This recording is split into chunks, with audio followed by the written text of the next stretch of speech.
ما جابوش سيره الزمالك لسه اللي حالا دلوقتي، يعني اسلام قال لك الاهلي وكابتن طاهر قال لك بيراميدز، ده معناه ان الاهلي هيكسب سيراميكا وان بيراميدز هيفوز على الزمالك. لا، هو الزمالك والاهلي بجماهيرهم بيتفوقوا بنسبه مثلا 70 80%. حلو. بجماهيرهم بس. مم. انما فنيا في الترتيب اقول لك بيراميدز، زمالك، سيراميكا، اهلي. في الفنيات اسلام بيتكلم في نقطه مهمه، بس هو بيتكلم على إيه؟ حات ابوك عايز ايه؟ فهمني بس اللي انت قلته ده. انا بتكلم على الترتيبه اللي انت رتبتها دي. هو حط الزمالك مجامله عشان بيحب الزمالك. لا لا لا، لكن هو قال لي حاجه ثانيه. لا كسكوادات. قلت له احنا نخسر باللي احنا فيه ده، نخسر طبعا اللي احنا فيه نخسر. انما انا دلوقتي بتكلم على زي فاكر ماتش لما قلت الزمالك يكسب الاهلي سكور بالظبط. ما هي دي زيها. انا كنت بتكلم فنيا، مش الناس في مصر.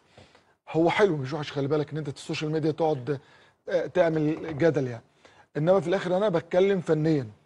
فنيا الاهلي الرابع فنيا بالفرقه دي. عايز اقول لك حاجه، اي فرقه هتهاجم النادي الاهلي وهتضغط عليه هتكسبه، كلنا مقتنعين. طب انت ما هاجمتش عليه على النادي الاهلي وكسبته ليه؟ لا هاجمنا عليه وما كسبتوش. اول ربع ساعه وما كسبتوش. لا اول ربع ساعه اول ربع ساعه يخسر الاهلي 3 صح؟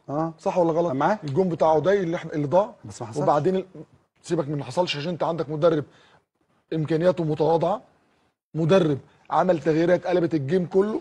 فانت لما تيجي تقيم الاداء الفني بتاع الزمالك والاهلي تمام، هتلاقي ان الزمالك كان متفوق على الاقل في 15 20 دقيقه اللي يخسر فيها. ايوه بس الكوره مش 15 20 دقيقه. ايوه طبعا الكوره 90. ايوه طب انا قلت لك كده. لا انت طبعا كل واحد وجهه نظره، مش قصدي. لا انا ما بقولش 90 دقيقه حضرتك. لا ما انا بقول كده. ايوه ما انا بقول كده.